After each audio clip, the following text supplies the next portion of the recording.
দর্শক স্বাগত জানাচ্ছি মধুমতি ব্যাংক পিএলসি নতুন বাংলাদেশ আয়োজনে। সাথে আছি আমি জান্নাতুল সাদিয়া। দর্শক, আজকে আমাদের আলোচনার বিষয় নির্বাচনী জোটের লাভ ক্ষতি।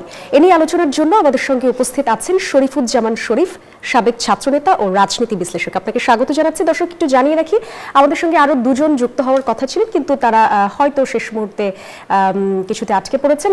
নিশ্চয়ই তিনি আমাদের সঙ্গে যুক্ত হবেন। আমাদের সাথে যুক্ত হওয়ার কথা ছিল সায়েদ আব্দুল্লাহ এবং মাওলানা আশরাফ মাহাদির। আমরা নিশ্চয়ই তাদেরকে পাবো। আমি একটু শুরুটা শরীফুজ্জামান শরীফ যথারীতি আপনাকে দিয়ে করতে চাই। ভোটের যে কথাবার্তা চলছে বা আসন্ন নির্বাচন ঘিরে আমরা যেটা দেখতে পাচ্ছি যে জোট গঠন নিয়ে বেশ একটা আলোচনা হচ্ছে। বিএনপি, জামায়াত, এনসিপি সবাই নিজের নিজের জায়গা থেকে জোট গঠন নিয়ে আসলে তারা বেশ কথাবার্তা বলছে, আলোচনাও চলছে। আমরা লাস্টে যেটা দেখতে পেলাম যে NCP, AB party, AAP Bangladesh, United People's of Bangladesh এবং রাষ্ট্র সংস্কার আন্দোলনের সাথে তারা জোট করার একটা কথাবার্তা ভেবেছিল, কিন্তু শেষ মুহূর্তে হয়তো তাদের বৈঠকটা ভেস্তে গেছে বলে আমরা সেখান থেকে কোনো উত্তর আসলে পাইনি যে কি হতে যাচ্ছে। আসলে প্রশ্ন হচ্ছে যে এনসিপির সাথে জামায়াত, আবার গণ অধিকার পরিষদের সাথে জামায়াত, তাদের সাথে কিছুদিন আগেও আমরা দেখেছি সখ্যতা। তো সেই জায়গা থেকে সেখানেও তো জোট হতে পারতো, কিন্তু সেগুলো বাদ দিয়ে আসলে কি মনে হয় আপনার যে এনসিপির সাথে জামায়াত বা এনসিপির সাথে বিএনপি তাদের কেন বনিবনাটা হলো না? আপনি কিভাবে বিশ্লেষণ করবেন? আপনাকে ধন্যবাদ, দর্শক শ্রোতাদেরকে ধন্যবাদ। নির্বাচনে জোট গঠন এটা বাংলাদেশের প্রেক্ষাপটে এই প্রথম না। আমাদের এখানে যখন নির্বাচন আসে, নির্বাচনকে ঘিরে সমমনা রাজনৈতিক দলগুলো নির্বাচনী জোট গঠন করে। কখনো কখনো এই জোটটা গঠিত হয় আদর্শের ভিত্তিতে, কখনো কখনো কেবলমাত্র নির্বাচনে বিজয়ী হওয়ার জন্য। হঠাৎ করে আমাদের এখানে বিএনপির নেতৃত্বে একটা জোট অনেক দিন ধরে কাজ করছে গণতন্ত্র ফিরিয়ে আনার জন্য, গণতন্ত্র প্রতিষ্ঠার জন্য। বামপন্থীদের একটা জোট আছে, এটি আদর্শ নির্ভর কর্মসূচি ভিত্তিক জোট। অনেক বছর ধরে তারা জনগণের বিভিন্ন ইস্যুতে কাজ করছে। গত কয়েকদিন ধরে শোনা যাচ্ছিল যে এনসিপিকে নিয়ে, এনসিপি কখনো এদিকে যাচ্ছে কখনো সেদিকে যাচ্ছে, এবং এনসিপিকে বিভিন্ন জায়গা থেকে তাদের সঙ্গে যুক্ত রাখার একটা চেষ্টা, পর্দার সামনে পর্দার পেছনে, এই কথাগুলো আমরা শুনে আসছিলাম। এবং এটি করতে গিয়ে কখনো কখনো দু একটা কথাও শুনেছি যে বক্তব্যগুলো রাজনৈতিক শিষ্টাচারের মধ্যেও পড়ে না। যেমন কিছুদিন আগে জামাতের সেক্রেটারি জেনারেল তিনি এনসিপির সমালোচনা করতে গিয়ে বললেন যে বাবাকে টপকে যাওয়ার চেষ্টা করো না, অর্থাৎ বাবা তারা এবং এনসিপি হচ্ছে পুত্র। এই ধরনের এই প্রশ্নটা আসলে আসে যে তাদের মতাদর্শেই এনসিপি হলো কিনা। তো এই জায়গাটায় যেটা দেখা যাচ্ছে যে এনসিপি এখন এসে একটা উদ্যোগ গ্রহণ করেছে। আমি এনসিপির পলিটিক্স অবজারভার হিসাবে বলতে পারি যে এনসিপি কিন্তু প্রথম থেকেই একটা কথা বলে আসছিল যে আমরা আওয়ামী লীগকে বিতাড়িত করেছি, অন্য কোনো দলকে, আওয়ামী লীগের এক ধরনের শ্রেণী চরিত্র যাদের, তাদেরকে ক্ষমতায় বসানোর জন্য না। তো এটি যদি তারা তাদের প্র্যাকটিসের মধ্যে নিয়ে যায় তাহলে এটাই আমি মনে করি যে বাংলাদেশের তরুণরা একটা উদ্যোগ গ্রহণ করেছে, এটি খুব ইতিবাচক ছিল। বিশেষ করে গণ অভ্যুত্থানের নেতৃত্ব দেওয়া তরুণরা, যদিও তারা বিভিন্ন ধরনের বিতর্কিত কর্মকাণ্ডের মধ্যে জড়িয়ে পড়েছে এবং তাদের যে স্বাভাবিক গতি, যেভাবে তাদের বিকশিত হওয়ার কথা ছিল, সেই বিকাশের পথটা কখনো কখনো বাধা দিয়েছে এই ধরনের মাঝে মধ্যে অসংলগ্ন কথাবার্তা, কখনো কখনো কতগুলো আচরণ এবং তাদেরকে নিয়ে নানা ধরনের বিতর্ক। তবে নির্বাচনকে ঘিরে যে জোটটি গঠিত হতে যাচ্ছে, এই জোটটা আমার কাছে একটু অবাক লাগছে। গতকালকে আপনি জানেন যে সারা দেশে বাউল ইস্যুতে এক ধরনের রাজনীতিতে উত্তপ্ত করা হচ্ছে, বাউলদের উপরে হামলা হচ্ছে, সাংস্কৃতিক কর্মকাণ্ড আক্রান্ত হচ্ছে। হঠাৎ করে দেখা গেল গতকালকে খুলনাতে কয়েকটা ছাত্র সংগঠন, বিশেষ করে বামপন্থী ছাত্র সংগঠনগুলো বাউলদের নিরাপত্তা, সংস্কৃতির নিরাপত্তা ইস্যুতে একটা কর্মসূচি পালন করলো এবং সেখানে হামলা হলো। পত্রপত্রিকায় বলছে যে ছাত্র শিবির এবং আপ বাংলাদেশ তারা মিলেই হামলাটা করেছে। কিন্তু আমি রাষ্ট্র সংস্কার আন্দোলনের সম্পর্কে যতটুকু জানি, নেতৃত্ব সম্পর্কে যতটুকু জানি, তাদের ভাবনা এবং এই যে বাউলকে হামলা করার মতন মেন্টালিটি সম্পন্ন একটা রাজনৈতিক শক্তির ইউনিটিটা কিভাবে হয়, এটি আমার কাছে প্রশ্ন।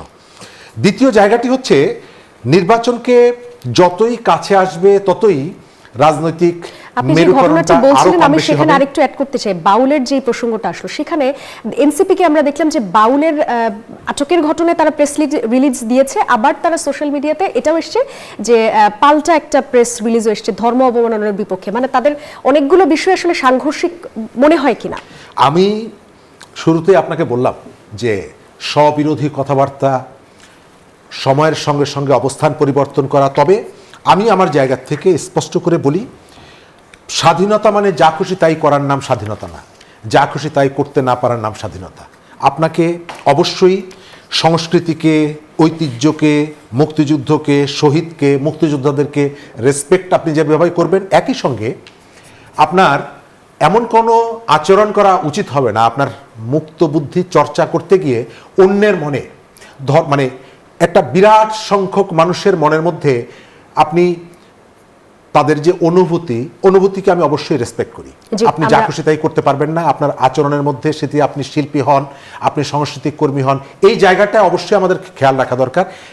আবার সেটিকে কেন্দ্র করে আপনি আইন নিজের হাতে তুলে নেওয়া এবং এটা অনবরতভাবে আপনি যে চেষ্টাটা করছেন এবং সারা দেশে এক ধরনের সংস্কৃতি ছড়িয়ে দিচ্ছেন, এই ক্ষোভটাকে আসলে কতটুকু অ্যালাউ করবেন এবং কোন পর্যন্ত যেতে দিবেন, এবং এটি ক্ষোভের প্রকাশটাকে আপনি রিকগনাইজ করতে গিয়ে একটা পর্যায়ে যদি রাষ্ট্রের অস্তিত্ব বিপন্ন হয়, আইন শৃঙ্খলা ভেঙে পড়ে, রাষ্ট্রের উপস্থিতি যদি অকার্যকর হয়ে পড়ে, তাহলে এটিকে ক্ষোভের বহিঃপ্রকাশ বলার কোনো সুযোগ থাকে না। আমাদের সাথে নতুন করে যুক্ত হয়েছেন সায়েদ আব্দুল্লাহ, সোশ্যাল অ্যাক্টিভিস্ট ও ফ্রিল্যান্স সাংবাদিক। আপনাকে স্বাগত জানাচ্ছি স্টুডিওতে।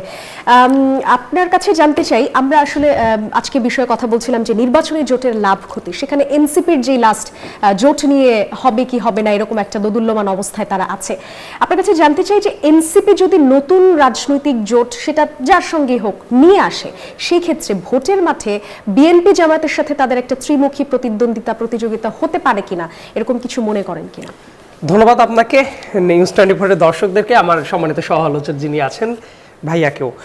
যে প্রশ্নটা করলেন এই শাপলাকলি যেটা হচ্ছে যে পানিতে দোল খাওয়ার উপরে আছে, হয়তো কোথাও গিয়ে একটু থিতু হইতে পারে, সেই জাতীয় সংকট দেখা যাচ্ছে। তাদের ভেতরে ইন্টারনাল যে ফাইটটা চলছে এটা কিন্তু বাইরে থেকে খুবই ভিজিবল হয়ে গেছে।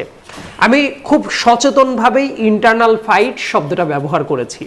তার কারণটা হলো, পত্রপত্রিকা খুললেই দেখতে পারবেন যে তাদের ভেতরের একটা অংশ চায় যে সেন্ট্রিস্ট কোনো দল, ধরেন বিএনপি বা ইমনা দলদের সাথে জোট করতে, আর একটা অংশ চায় যে জামাত টাইপ ক্যাটাগরির সাথে জোট করতে। আবার যেটা দেখা যাচ্ছে যে তাদের ভেতরের মানে ছাত্র প্রতিনিধি যারা, কারণ প্রত্যেকেই তো একই সেম ফুটিংয়ে ছিল আন্দোলনের পরবর্তী সময়ে, তো তারা এখন এনসিপিতে যোগ দিবে কি দিবে না এই ব্যাপারেও কিন্তু একটা বিশাল বড় অনিশ্চয়তার জায়গাটা তৈরি হয়েছে। আবার দেখা গেল কোনো কোনো সিটিং উপদেষ্টা তার নিজের এলাকা ছেড়ে অন্য এলাকায় এসে ভোটার হয়েছেন, এবং ভোটার হওয়ার পরবর্তীতে যেটা দেখা গেল ওই পার্টিকুলার এলাকাকে কেন্দ্র করে অনেক বরাদ্দ চলে এসেছে অবিশ্বাস্য রকম, যেমন ঢাকা 9, 10, 11 দেখবেন কিছুদিন আগে বিবিসি বাংলা একটা রিপোর্ট করেছিল, সেই জায়গাতে অবিশ্বাস্য রকম বরাদ্দ চলে এসেছে লোকাল গভর্নমেন্ট থেকে, যেটার দায়িত্বে আবার একজন উপদেষ্টা আছেন যিনি ইলেকশন করবেন, যিনি তার ভোটার এরিয়া যেটা সেই ভোটিং এরিয়াটাও চেঞ্জ করেছেন কিছুদিন আগে। সো আমার কাছে যেটা মনে হচ্ছে, এনসিপির এই যে এই অবস্থায় এসে এই রকম একটা বিব্রতকর পরিস্থিতিতে পড়ার কথা ছিল না, যদি তারা সত্যিকার অর্থে নিজস্ব ফুটিংয়ে রাজনীতি করতো অনেকগুলো মাস আগের থেকে। অনেক মানুষ কিন্তু অনেক বার করে তাদের সমালোচনা করেছে, এবং সেটা constructive criticism for their betterment. কিন্তু তারা যেটা করেছে, বারবার করে নিজেদের রাজনীতিটা না করে অন্যদের রাজনীতিটা তারা করে দিয়েছে, নিজেরা বুঝেও নাই যে তাদের মাথার উপরে কেউ কাঁঠাল ভেঙে রেখে চলে গেছে। এটার জন্য যেটা হয়েছে, আলটিমেটলি তারা এখনো অনেক বেশি কনফিউজড। কিন্তু যেহেতু একটা নতুন দল ছিল, দেখবেন বারবার করে তারা কাকে টার্গেট করছে না করছে তাদের কোনো মানে হেলহাব নাই। অনেক জায়গাতে একটা জোট তো হতেই পারে, রাইট? অতীতেও রাজনীতিতে অনেক জোট হয়েছে, সাকসেসফুল জোট হয়েছে, কোনো কোনো ক্ষেত্রে জোটে যাওয়ার কারণে অনেক কিছু বিতর্কিত কিছু ঘটেছে। এনসিপি অবশ্যই জোটে যেতে পারে, এই ব্যাপারে কোনো সন্দেহ নেই। আপনি যেটা বলছিলেন, আমার কাছে মনে হয় যে এনসিপি কি একটা সমন্বয়হীন জায়গাতে চলে গেছে কিনা, কারণ তাদের কোন নেতা হয়তো বলছেন যে আমরা জোটে যাব না, আমাদের প্রয়োজন পড়বে না, আবার হয়তো কেউ বলছেন যে আমাদের জোট আমরা তার সাথে করব, এর সাথে করব।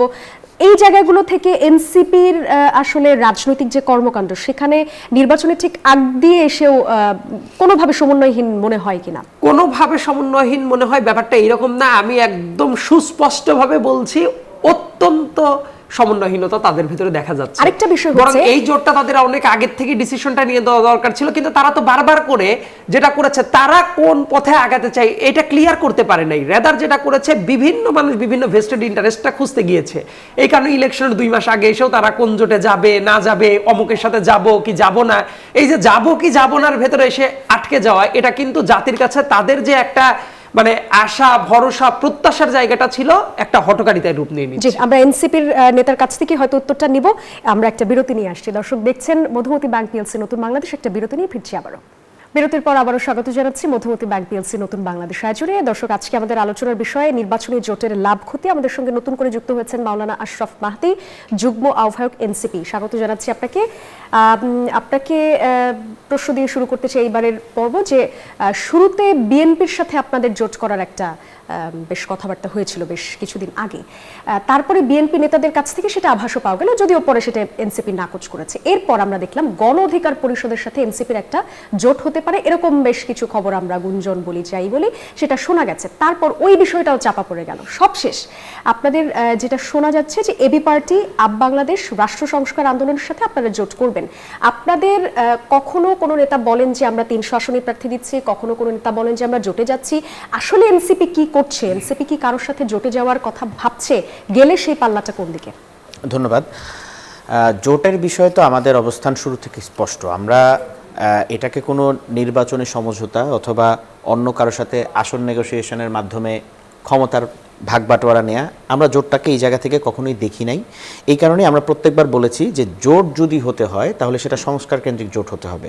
বাংলাদেশে আমরা বারবার বলে এসেছি, শেখ হাসিনা এবং আওয়ামী লীগ এবং 71-এর পর থেকে 72-এর সংবিধানে মুজিববাদী যে সিস্টেম, এই পুরো সিস্টেমটাকে ভাঙতে হবে। এখানে ব্যক্তি শেখ হাসিনা বা ব্যক্তি মুজিবের চেয়েও বড় সমস্যা ছিল এই পুরো সিস্টেমটা। এই সিস্টেমের মধ্যে যদি আপনি যে কাউকে নিয়ে বসে দেন, এই ফ্যাসিবাদী কাঠামোটাই রয়ে যাবে এবং এই সমস্যা থেকে উত্তরণের পথ আমরা পাবো না। সেই জন্য আমাদের মৌলিক সংস্কারগুলো দরকার, যেটা নিয়ে সবগুলো রাজনৈতিক দল বসে কথা বলেছে।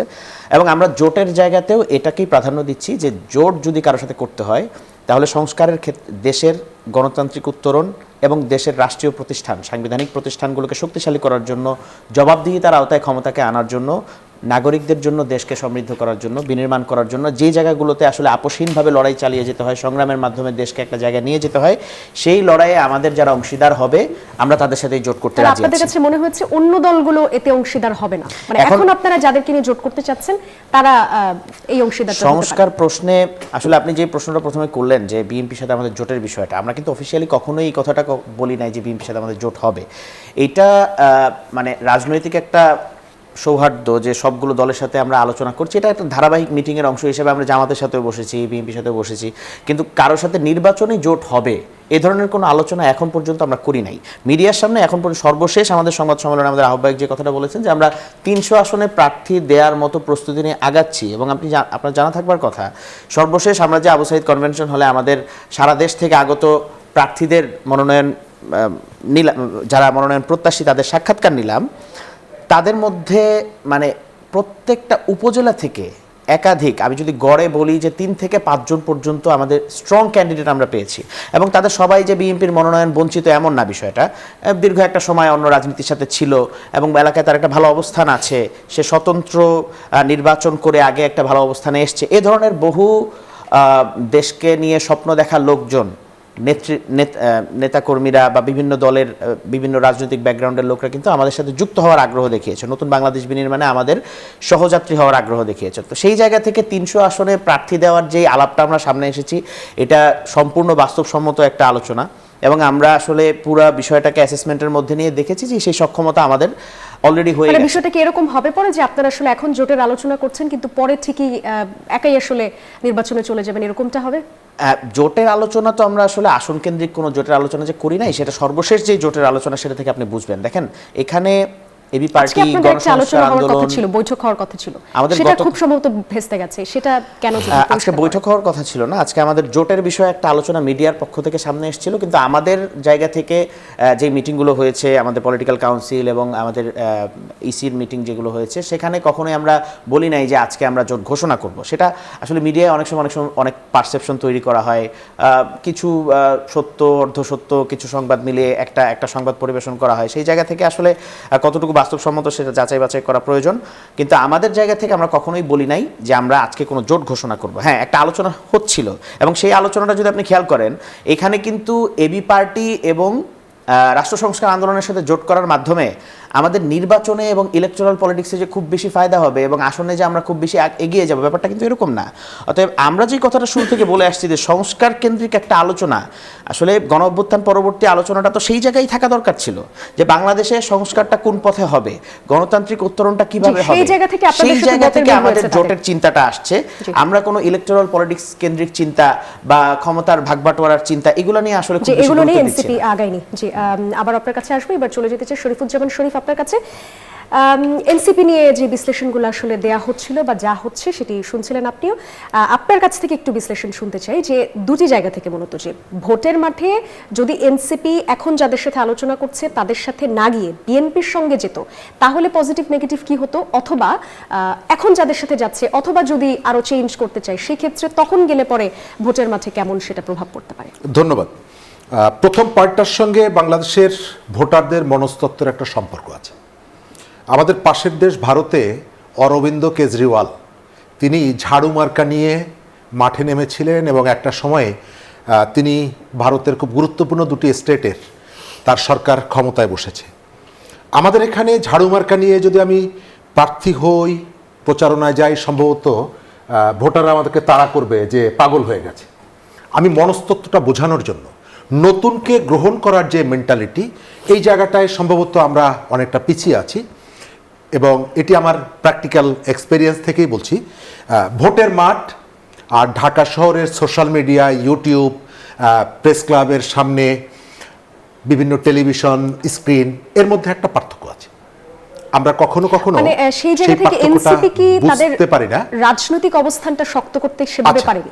এনসিপির জায়গাটা আমি শুরুতেই বলি, এনসিপির গঠনের যে উদ্যোগটা, এটিকে আমি খুবই হাইলি অ্যাপ্রিসিয়েট করেছিলাম এই কারণে যে বাংলাদেশের তরুণদের একটা বিরাট অংশ যখন পলিটিক্সকে হেট করত, তখন একদল স্বপ্নবান তরুণ, তারা চাকরির পেছনে না গিয়ে, অন্য কিছুর পেছনে না গিয়ে, তারা একটা নতুন রাজনৈতিক ধারা বিকশিত করার একটা স্বপ্ন নিয়ে এগিয়ে যাচ্ছিল, এবং তারা সফলও হয়েছে, একটা গণঅভ্যুত্থানের নেতৃত্ব দিয়েছে।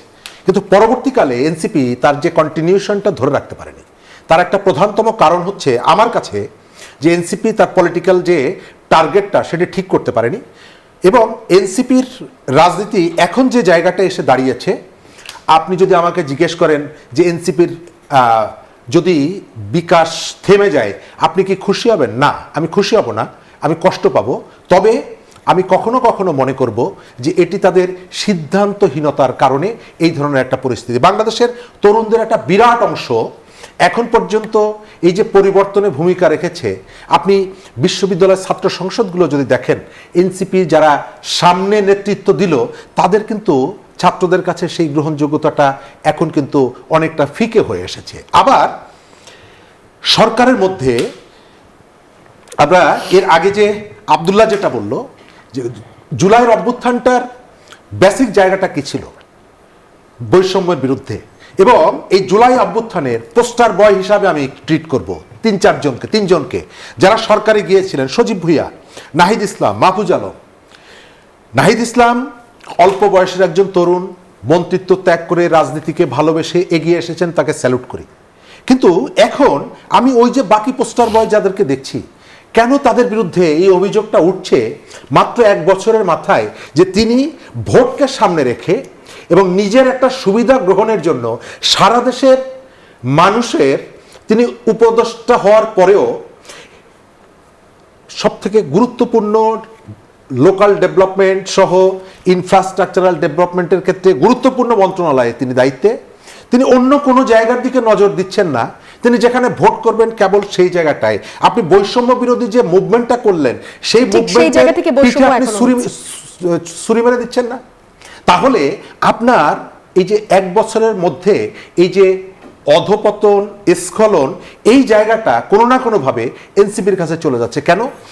যেহেতু এনসিপি গণঅভ্যুত্থানের ভেতর থেকে গড়ে ওঠা রাজনৈতিক শক্তি, এবং তারা কিন্তু এই কথাটি বলেছে যে আমরা আমাদের 3 জন প্রতিনিধি আমরা সরকারে রেখেছি সরকারের এই কাজগুলোকে মনিটর করার জন্য। এখন এনসিপির রাজনীতির জায়গাটা যেখানে চলে যাচ্ছে, আমার শঙ্কা নির্বাচন ঘিরে তাদের যে সংহতি, তাদের যে ইউনিটি, এটি বিঘ্নিত হতে পারে কিনা, ভেঙে যেতে পারে কিনা। কারণ এই যে ব্যক্তিরা আছেন, সেটি যদি হয় আমরা খুশি হব না, আমাদের হৃদয়ে রক্তক্ষরণ হবে। আমি তাদের একজন প্রতিনিধি, তাকে মনে করিয়ে দিচ্ছি, আমরা এটি চাইবো না তাদের কাছ থেকে। তবে আমরা একই সঙ্গে চাইবো তারা যেন রাজনীতিতে স্বচ্ছতা বজায় রাখে। আমরা কখনো কখনো শুনি যে জামাতের নেতাদের যে ভয়েস, সেই ভয়েসটা এদের মুখ থেকে প্রতিধ্বনিত হয়। যে এটার উত্তর এনসিপি নেতা ঋষি দিবেন। আমরা আবার আপনার কাছে আসবো, যাব সাইদ আব্দুল্লাহ আপনার কাছে। যে বিষয়টি আসছিল আসলে আলোচনা, যে গণঅভ্যুত্থানের ভেতর থেকে গড়ে ওঠা একটা শক্তি, তাদের তো নিশ্চয়ই জুলাই যোদ্ধা যারা আছেন তাদেরকে নিয়ে এক হবারই কথা ছিল। কিন্তু আমরা মানে লাস্ট কয়েকদিন ধরে আপনিও হয়তো দেখেছেন যে জুলাই যোদ্ধাদের অনেকে যারা এনসিপি সমমনা আর কি, সেই জায়গা থেকে তারা সরে যাচ্ছে। যেমন নাম না ধরেই যদি বলি, কেউ হয়তো বিএনপিতে যোগ দিচ্ছে, কেউ হয়তো সোশ্যাল মিডিয়াতে পোস্ট করে বলছে যে এনসিপি বয়কট করছি। তো এই বিষয়গুলা কেন হচ্ছে? তাদের মধ্যে বন্ডিং এর কোনো ফাঁকফোকর দেখেন কিনা? মানে এনসিপি কে জুলাই যোদ্ধাদের ধরে রাখতে ব্যর্থ হলো নাকি? ওয়ান্ডারফুল।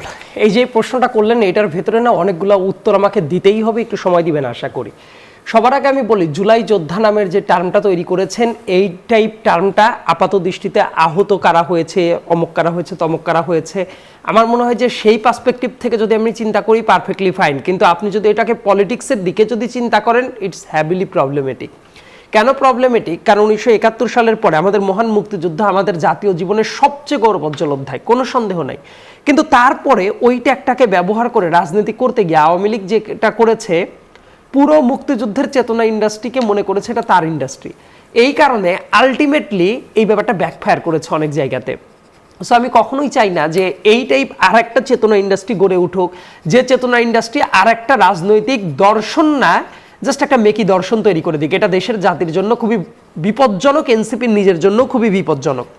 এবার 2 নাম্বার কথা বলি, আপনার কেন মনে হচ্ছে যে যারা জুলাইয়ের সাথে সংশ্লিষ্ট ছিল, যারা অমুক ছিল, তাদের সবাইকে এনসিপি করতে হবে? তার মানে কি? যারা আমরা আন্দোলন করেছিলাম, যারা করেছিলাম, তারা কি আন্দোলনের টাইমে আমরা একটা ফ্যাসিবাদী রেজিমের বিরুদ্ধে রাস্তায় দাঁড়িয়েছিলাম, নাকি মনে হচ্ছিল যে আমরা একটা ভবিষ্যতে রাজনৈতিক দল গঠন করব, এই কারণে আন্দোলন করেছিলাম? প্রশ্ন উত্তর কোনটা? উত্তরটা যদি প্রথমটা হয় তাহলে আমি মনে করবো প্রশ্নটাই প্রবলেমেটিক, আর উত্তরটা যদি 2 নম্বর উত্তর হয় তাহলে মনে করব যে এই সিস্টেমের ভেতরে কোনো একটা ঘাপলা আছে। ওইটা ছিল মানুষের গণ অভ্যুত্থান। যখন আমরা বলছি গণ অভ্যুত্থান, তখন শুধুমাত্র তরুণ ছিল, ব্যাপারটা এটা সঠিক না। আপনি বিভিন্ন এলাকায় গিয়ে সার্ভে করে দেখেন, অনেক শ্রমজীবী মানুষ মারা গেছেন, অনেক ম্যাচিউরড মানুষ মারা গেছেন, মুরব্বীরা মারা গেছেন, বিভিন্ন জায়গায় রাস্তাঘাটে। শুধু কি ছাত্রছাত্রী মারা গেছে? ওইটা চিন্তা করলে, আমি ঢাকা ইউনিভার্সিটির স্টুডেন্ট ছিলাম, আমার ঢাকা বিশ্ববিদ্যালয়ে কতজন মারা গেছে দেখেন নাই? কিন্তু এই আন্দোলনের পরবর্তীতে এই যে তরুণদের রাজনীতির মুখে যে চলে যাওয়ার জায়গাটা, সেটা ঢাকা বিশ্ববিদ্যালয়ের স্টুডেন্টরা সবচেয়ে বেশি বেনিফিটেড হয়েছে। প্রাইভেট ইউনিভার্সিটির স্টুডেন্টরা ছিল, মাদ্রাসার স্টুডেন্টরা ছিল, রাস্তার পাশে সবজি বিক্রেতারা ছিল, একেবারে নাম না জানা সাধারণ মানুষ ছিল। তারা কই? তাদের কিন্তু তুলতে পারেন নাই। এই জন্য আমি বলছি যেটা, যে সবাই জুলাইয়ের চেতনা যারা ধারণ করে তারা সবাই একটা দলেই থাকবে, তাদের ধারণ করতে হবে নট নেসেসারি। এটা যেহেতু জনমানুষের আন্দোলন ছিল, বিভিন্ন জন বিভিন্ন জায়গায় থাকবে, এটাই তো উচিত। কারণ কি, রাজনৈতিক দলগুলো ছিল না, বিএনপির লোকজন ছিল না, তারপর অন্যান্য রাজনৈতিক দলের লোক ছিল না। এবং তারপরে আমি কথা বলি, যারা এনসিপিতে যুক্ত হয়েছিল তারা কেউ কেউ এই প্রশ্নে আসতে পারি, কেউ হয়তো ফেসবুক স্ট্যাটাস দিয়ে যে বয়কট করলাম, চলে গেলাম, অমুক তমুক। রাজনৈতিক দলগুলোর গঠন প্রক্রিয়ার সাথে এই ব্যাপারটা ওতপ্রোতভাবেই জড়িত আছে। আমি এনসিপি করি না, কিন্তু কেউ যদি একজন বাইরে চলে যায় তার জন্য পুরো এনসিপিটাই ভুল, এইটাও আমি বলবো না। তো হারস আমি হইতে চাই না। কিন্তু ঘটনাটা হইল কি, এনসিপি গঠনের টাইমে অনেক বেনামি দোকান বিভিন্ন জায়গা থেকে এসে এই প্ল্যাটফর্মটাতে জুড়ে বসেছিল। এটা কেউ স্বীকার করুক না করুক, সুন্দর মতো গিয়ে আমার বন্ধু নাহিদ ইসলামকে আলাদাভাবে জিজ্ঞাসা করেন, দেখবেন ও হাই হাই করে মনে করবে যে অন্য কিছু মানুষ কিছু এজেন্ডা নিয়ে এসে ঢুকেছিল এনসিপির জন্য না, এইটাকে অন্য কারো বেনামি দোকান বানানোর জন্য। সো তারা বিভিন্ন জায়গায় চলে যাওয়ার মতো প্ল্যান করবে, তারা বিভিন্ন জায়গায় উল্টাপাল্টা কাজ করবে, এতে করে আলটিমেটলি নতুন সংগঠনটাই বিতর্কের মুখে পড়বে। তবে কেউ কেউ চলে গেলেই এনসিপি দাঁড়াইতে পারবে না, আমি এখনো বিশ্বাস করি না। এনসিপি যদি এখনো দায়িত্বশীল ভূমিকা পালন করে, আমার মনে হয় যে এনসিপি ইনস্ট্যান্ট কি হবে না হবে সেটা বিতর্কের ব্যাপার, কিন্তু ভবিষ্যতে দাঁড়িয়ে যেতে পারে। এবার যদি আমি মাওলানা আশরাফ মাহাদী আপনার কাছ থেকে জানতে চাই, যে অভিযোগগুলো এসেছিল যে জুলাইকে ঘিরে আপনারা কোনোভাবে আগের মতন চেতনা ইন্ডাস্ট্রি বানিয়ে ফেলছেন কিনা? আসলে জুলাই তো কোনো চেতনার মানে একটা চেতনা শব্দটাকেই আমরা আসলে একটু দূষিত করে ফেলেছি। গত 15 বছর তো আওয়ামী লীগ আসলে চেতনা শব্দটাকেই মুক্তিযুদ্ধের চেতনার সাথে মিলিয়ে অন্য একটা জায়গায় নিয়ে গেছে। তো এইটা যদি নিছকই কোনো চেতনাবাজির নাম হইতো, তাইলে তো সংস্কার প্রশ্নে বিএনপি এবং এনসিপি পুরো জাতীয় ঐক্যমত্য কমিশনের পুরো আলোচনায় এত বেশি প্রাসঙ্গিক হইতো না। দেখেন, এই যে 8 দলীয় জোটের যে আলোচনাটা আসতেছে, সেটা কিন্তু পরবর্তীতে নিম্নকক্ষের পিআর এবং যে আলোচনাগুলো এজেন্ডা ভিত্তিক ছিল না, একটা বার্গেনিং টুল হিসেবে তারা রাজপথে নেমে পড়ে। কিন্তু জাতীয় ঐক্যমত্য কমিশনের আলোচনা আপনি দেখবেন, হ্যাঁ, শেষ দিকে এসে শিশির মনির যুক্ত হয়েছেন, তিনি তার মতো করে কিছু মানে প্রপোজাল পেশ করেছেন, কিন্তু সেই অর্থে এনসিপি এবং বিএনপি সংস্কার কেন্দ্রিক আলোচনা প্রক্রিয়াগত দিক থেকে এবং পদ্ধতিগত দিক থেকে যেভাবে ডিবেটের একটা জায়গায় নিয়ে গেছে, আলোচনার একটা জায়গায় নিয়ে এসছে, সেই জায়গাটায় কিন্তু অন্য কোনো দল এরকম প্রভাবক ভূমিকা রাখতে পারে নাই, যেটা বাস্তবতা। তো যদি শুধুমাত্র চেতনাবাজির নাম হতো জুলাই, তাহলে ওই যে গণতান্ত্রিক উত্তরণের যে জায়গাটার কথা আমরা বলছি, যে গণতান্ত্রিক প্রতিষ্ঠান, সাংবিধানিক প্রতিষ্ঠানগুলো শক্তিশালী করার কথা বলছি, রাষ্ট্রের জবাবদিহিতা নিশ্চিত করার কথা বলছি, সেই কথাগুলো কিন্তু আমরা বলতাম না। এটা একটা প্রশ্ন। আর দ্বিতীয়ত, এনসিপি বয়কট কারা করলো আসলে? তাইলে এনসিপি কেন বয়কট করা হচ্ছে? দেখেন, এখানে স্পেসিফিকভাবে বললে 2-1 ফেসবুক লাইভ সামনে এসছে, এটা আসলে যার যার ব্যক্তিগত সিদ্ধান্ত, সে কোন রাজনীতি করবে, সে কোন রাজনীতি করবে সেটা তার ব্যক্তিগত সিদ্ধান্ত। এখানে জুলাই ওয়ারিয়ার্স একটা সংগঠন আছে, তারা মীর মুগ্ধের সাথে বসেছে, বৈঠক করেছে, তারা একটু তারা চিন্তা করছে যে এখন যদি মীর মুগ্ধ যেহেতু তার রাজনৈতিক সিদ্ধান্ত অনুযায়ী বিএনপির সাথে গেছে, সেখানে গেলে হয়তো আমাদের আমরা যেই জুলাই নিয়ে চিন্তা করছি সেই চিন্তার প্রতিফলন হয়তো হবে। কিন্তু তারা কিন্তু এই দীর্ঘ একটা সময় 1.5 বছর পর্যন্ত কিন্তু এনসিপির সাথে এবং এনসিপির সংগঠকদের সাথে সম্পর্ক রেখে কাজ করেছে। এটা আমাদের রাজনৈতিক সিদ্ধান্ত, এখানে এনসিপির কোনো ভুল আছে বলে আমি মনে করি না। শেষ করে একটা কথা দিয়ে, এই যে এই সাইয়েদ আব্দুল্লাহ ভাইয়ের এই কথাটা খুব গুরুত্বপূর্ণ, কারণ শুরুর দিকে আমি ওনাকে রিলায়েবল সোর্স এই জন্য বলি, আমরা যখন এনসিপি গঠনের একদম শুরুর প্রক্রিয়ায় ছিলাম, আগে আমাদের নাগরিক কমিটি ছিল, তখন বেশ কয়েকটা মিটিংয়ে আমরা একসাথে মিটিং করার সুযোগ হয়েছে। গঠন প্রক্রিয়ার মিটিংগুলোতে সাইয়েদ আব্দুল্লাহ ভাই আমাদের সাথে ছিলেন। তো এই যে এই কথাটা যে বিভিন্ন দোকান যাদের বিভিন্ন এজেন্ডা ছিল, তারা এসে এনসিপির ভিতর ঢুকে একটা স্যাবোটাজ করার চেষ্টা করেছে, এবং যেই দোষ আমাদের মধ্যে নাই সেটা সোশ্যাল মিডিয়ায় ছড়ানো, এই ঘটনাগুলো ঘটেছে আসলে, সেটাকে ওভারলুক করার সুযোগ নাই। আর এই কারণেই সোশ্যাল মিডিয়ার ব্যাশিং সহ অন্যান্য ট্যাগিং এইসব ঘটনা সামনে আবার আসবো আপনার কাছে। দর্শক, আপনারা দেখছেন মধুমতি ব্যাংক পিএলসি নতুন বাংলাদেশ, একটা বিরতি নিয়ে ফিরছে। বিরতির পর আবারও স্বাগত মধুমতি ব্যাংক পিএলসি নতুন বাংলাদেশে। যাব মাওলানা আশরাফ মাহাদী আপনার কাছে। নির্বাচনের মাঠে আমরা যেটা দেখতে পাচ্ছি, বিএনপি জামায়াত বেশ সরব, অথচ এনসিপি এখনো সেভাবে প্রচারণা চালাচ্ছে। স্পেশালি আমি ঢাকায় যতটুকু দেখেছি যে তেমন প্রচারণা লক্ষ্য করা যাচ্ছে না। মানে আপনারা কি তফসিলের জন্য অপেক্ষা করছেন, নাকি আপনাদের কোনো প্রস্তুতির ঘাটতি আছে? না, আমরা তো এখন না, আমরা বেশ কয়েক মাস আগ থেকেই আমাদের মোটামুটি যারা এলাকায় কাজ করছে, আমি ব্রাহ্মণবাড়িয়া 2 নিয়ে কাজ করছি, আমার এলাকায় আমি একদম শুরু থেকেই নির্বাচনী প্রচারণা থেকে নিয়ে শুরু করে আমার এখন পর্যন্ত, এখন আমার এলাকার আপডেট হচ্ছে আমি ভোট কেন্দ্র কমিটিগুলো পর্যন্ত গুছিয়ে ফেলেছি। তো এটা হচ্ছে আমার অবস্থা। এবং আপনারা সোশ্যাল মিডিয়ায় যদি দেখেন, হাসনাত আবদুল্লাহ, আব্দুল হান্নান মাসুদের একদম শুরু থেকে কাজ করছে। আমাদের আলহামদুলিল্লাহ এখন পর্যন্ত আমরা যারা নির্বাচনী প্রস্তুতি নিচ্ছি বিভিন্ন এলাকায়, আমাদের বেশ ভালোভাবে নির্বাচনের প্রস্তুতি আছে, এবং আমরা যে কোনো সময় নির্বাচনের তারিখ ঘোষণা হলে সেই দিনে আমরা নির্বাচন করার জন্য প্রস্তুত আছি। শরীফুজ্জামান শরীফ, আপনার কাছে আসি। এরকমটা বলা হচ্ছে যে সমঅধিকারের ভিত্তিতে আসন সমঝোতা হতে পারে, এটা ইসলামী দলগুলো বলছে। মোটা দাগে ধরে নেওয়া হচ্ছে অনেকটা যে জামায়াতের নেতৃত্বে কি তাহলে 8 দলীয় জোট হচ্ছে। আবার জামায়াত বলছে যে 300 আসনে আমরা একক প্রার্থী দিচ্ছি। কি বলবেন পুরো বিষয়টা? আপনি জামাতকে যেহেতু নিয়ে আসছেন, আমি আসলে তাদের পলিটিক্সটা বুঝি না। আমি গতকালকেও একটা জায়গায় বলেছি যে এদের পলিসিটা এক ধরনের মৌলভীবাজারের 7 রঙা চায়ের মতো। এক কাপ মানে গ্লাসের মধ্যে আপনি 7 ধরনের পাবেন। তারা মোহাম্মদপুরে ব্যক্তির পক্ষে ভোট চাইছে, আবার আপনি দেখবেন প্রেস ক্লাবের সামনে গিয়ে বলছে পিআর চাই। তারা এখানে এসে ফ্যাসিবাদের বিরুদ্ধে বলছে, আবার কুমিল্লাতে গিয়ে বলছে মুজিব ভাইয়ের ভোটাররা এবার যেহেতু মুজিব ভাই নাই আমাদেরকে ভোট দিবেন, পরের বার আপনারা মুজিব ভাইকে ভোট দিয়েন। সুনামগঞ্জে গিয়ে বলছে রোজার পূজা হচ্ছে মুদ্রার এপিটোপিট, আবার মানিকগঞ্জে গিয়ে বলছে যে আমার অনুভূতিতে আঘাত লেগেছে। এই ধরনের ধোঁকাবাজির যে রাজনীতি, এই ধোঁকাবাজির রাজনীতি একটা সময় গিয়ে মানুষের কাছে স্পষ্ট হয়। এনসিপির ব্যাপারটা যদি বলেন, আমি এনসিপির শুভাকাঙ্ক্ষী বলতে পারেন, তবে তাদের ক্রিটিকও করি। আমি চাই এনসিপি নিজের পায়ে দাঁড়াক। পাবলিক পারসেপশনটা হচ্ছে কখনো কখনো তারা জামাতের একটা প্রভাব আছে, জামাত দ্বারা ব্যবহৃত হয়, জামাত কিছু লোকজন ভেতরে প্রবেশ করিয়েছে, অন্য পার্টির লোকজনও আছে। এনসিপি যদি তার নিজের রাজনীতিটাকে, এবং সেটি কেবলমাত্র শহরের মধ্যবিত্ত বা ছাত্রদের না, প্রান্তিক মানুষের ইস্যুগুলোকে যদি সে অ্যাড্রেস করে, আমার ধারণা এনসিপিকে অনেক দূর যাওয়ার সুযোগ আছে। সায়েদ আব্দুল্লাহ, আপনার কাছে আসবো যে যদি জোটের কথা বলি, জোটে যদি নাও যায়, বিএনপির কিন্তু তেমন বড় ক্ষতি হয়তো হচ্ছে না, কিন্তু সেই ক্ষেত্রে একটা প্রশ্ন থেকে যায় যে বিএনপি যদি এনসিপির সাথে জোট করতো অথবা এনসিপি যদি বিএনপির সাথে জোট করতো, সেই ক্ষেত্রে একটা লাভ কি হতো কিনা যে জুলাইয়ের স্প্রিটের যে কাঠামো সেটাও হয়তো ঠিক থাকলো, আবার ভোট ব্যাংকটাও স্ট্রং হতো। এই যে তাদের সমঝোতা না হওয়াটাকে কিভাবে দেখছেন? তাদের সমঝোতা হবে কিনা আমার মনে হয় যে এটা একান্তই তাদের ব্যক্তিগত সিদ্ধান্ত। তারা যদি ইভেন মনে করে কোনো জোটেই যাবে না, তারা এককভাবে 300টা আসনের প্রার্থিতা ঘোষণা করে ইলেকশন করবে, তার প্রতি আমার সম্মানটা থাকবে। আমি শুধু ওই জায়গাতেই ক্রিটিক করতে চাই যাতে তাদের মাথার পর কাঁঠাল ভেঙে অন্য কেউ গোল দিয়ে না চলে যায় এবং তারা যাতে হায় হায় না করে। আমার কথা, হায় হায় যদি করতে হয় তাদের ডিসিশনের জন্য তারাই হায় হায় করুক, এবং তারা যদি কোনো জোট করতে চায় প্রত্যক্ষভাবে সেই জোটের সেটেলমেন্টে যাক, যাওয়ার পরে ভোটের দিকে তারা এগিয়ে যাক। কিন্তু তাদের কোনো কাজের মাধ্যমে হয়তোবা অন্য কারো বলানো কথা তাদের মুখ দিয়ে বলায় দিয়ে স্বার্থ সিদ্ধি করে ফেলবে অন্যরা, এবং তরুণদের একটা দল মুখ থুবড়ে পড়বে, এই কাজটা যাতে না হয়। এটা হলে বাংলাদেশের জন্য আদতেই ভালো কোনো কিছু হবে না। সো আমার চাওয়াটা খুবই সিম্পল, তাদের ডিসিশন তারাই নিক, তারা যেটা নিবে সেইটার পর যাতে তাদের ডিউ কনফিডেন্স তার থাকে, এবং তারা যাতে আবার কনফিউশনের ভেতরে না পড়ে যে এইটা কি ওইটা।